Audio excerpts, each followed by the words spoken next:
Given where we are in the electoral cycle, it's always quite unusual anyway, isn't it, for a government in power to be doing really, really well in the polls at this stage? Yes, it's quite amazing, Isabel, that Boris Johnson is ahead in the polls to begin with and has been for so long.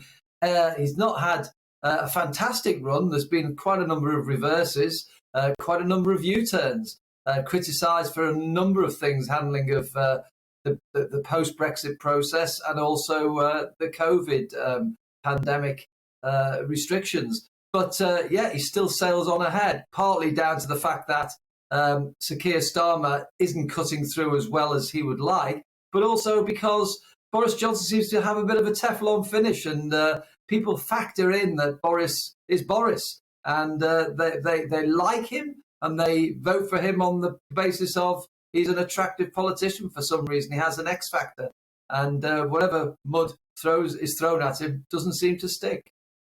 Do you think he'll really care about these kind of polling figures this early on, or this far away, I should say, from a general election? I don't think he'll care too much about the polling, but he will care a little bit about what the outcome of the last week will mean for him. This caused a bit of division within his own party. It set the old brigade against the new red wall seats MPs, and it's also a reverse too far for him. And there seems to be a feeling of a little bit of chaos at the heart of government. So he'll be keen to get himself back on the front foot very quickly and show that he's in charge. And I don't think he can afford to make any more mistakes, frankly, because as we head forward into the new year, there's fears of mortgage rates going up, inflation, so you'll have rising prices in the shops, wages will be weakened by all this. And if people feel it in their pockets, and there's also an element of incompetence at the heart of government, then that will start to have a bigger impact on Boris Johnson and the government than it is at the moment. OK, let's talk then specifically about Sir John Major's comments yesterday. We know that there's no love lost between the two characters, very different politically, even though they've both been dogged by sleaze allegations whilst in the highest office. But fundamentally different on Brexit, and John Major has made a sort of career, hasn't he, in recent years, of coming out and criticising the current government.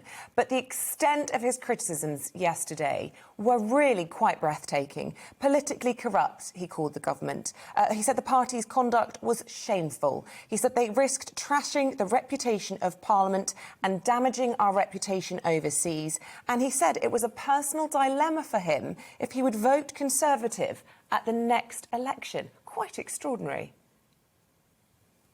Yes, Isabel, this is one of the most blistering blue-on-blue attacks I've ever seen by a Prime Minister. Normally, you don't get an ex-Prime Minister attacking one of his or her own. But Sir John Major seemed to come out and just let every gun blaze at Boris Johnson.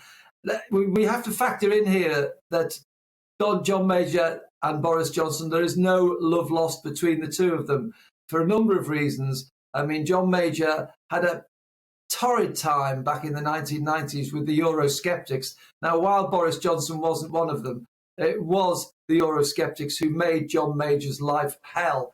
And it was also those involved in sleaze, which, again, brought down his government in many ways. So the dual element of perceived sleaze, and let's not forget that the sleaze, if that's the right word, we've seen with Owen Paterson is nowhere near the sleaze that we saw in the John Major years. But he feels he's got a double gripe here, and to attack Boris Johnson on the issue of Brexit, the man who delivered the thing he fought against, and also sleaze when he thinks, having put the Nolan committee in place to clean all that up, that gives him a great target to strike at. And revenge is sometimes sweet. He probably quite enjoyed this.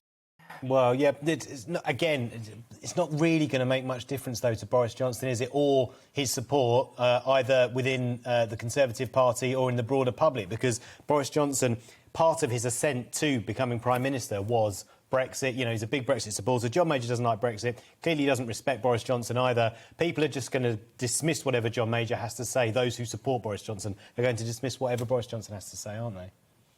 Yes, it's very much a pot calling the kettle black in that sense. But what people like about Boris Johnson is that he gets things done. Now, there have been errors, unforced errors, but he delivered Brexit. Theresa May couldn't do it. David Cameron resigned, and those who voted Brexit, and let's not forget it's the majority, will look back and remember the awful time with John Major in power when Europe was a bit burning issue and nothing was done about it. Also, the COVID pandemic. Yes, some mistakes, but Boris Johnson has rolled out the vaccine programme. It's been a massive success. So getting things done is something they like, and they also see the war with France at the moment over fishing rights. Boris Johnson's government is standing up to them very firmly, taking no truck from all the bullying, and they maybe wonder what John Major may have done in those shoes. Brexit done, but of course the Northern Ireland Protocol still causing huge headaches. Look, before you go, the issue of peerages has come up again this week. We've been hearing discussion about whether or not Owen Paterson will get one. Frankly, I think it's highly unlikely, but you never know in this day and age. The Sunday Times this morning reporting, and I know they're your rivals, but I just want to get your opinion on it.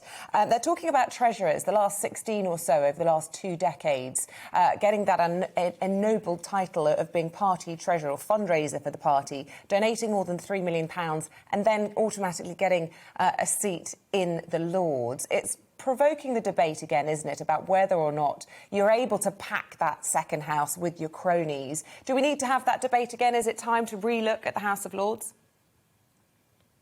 It always is, and it's been a long-running sore for governments of all persuasions. Donors give money to the parties. If we didn't have donors, then you and I would be paying for it out of our taxes. Do we really want that? But then the price to pay for donors is that they're going to be rewarded in some way. Now, a lot of these donors are businessmen and women, experts in their own field who've been extremely successful.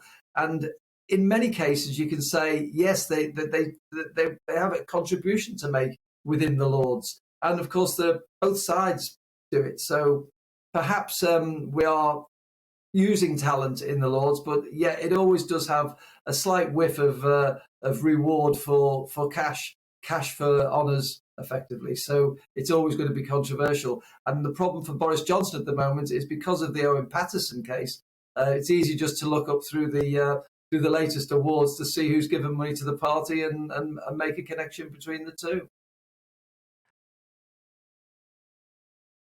Welcome to the GB News YouTube channel. You can watch us live 24 hours a day, catch up on your favourite shows, and join in the conversation in the comments below. Don't forget to subscribe and you'll never miss any of our exclusive content.